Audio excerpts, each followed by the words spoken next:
குத்தாலத்து அருவி போல ஓட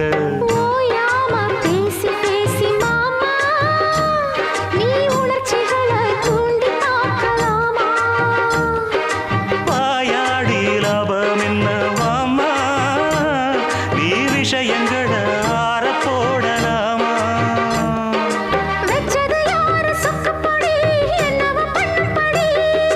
சொன்னத கேளு கண்ணுமணி சொந்தமும் பந்தமும் வந்ததடி சொல்லிக்கொடு சொல்ல சொல்ல கத்துக்கிறேன் விட்டுக்கொடு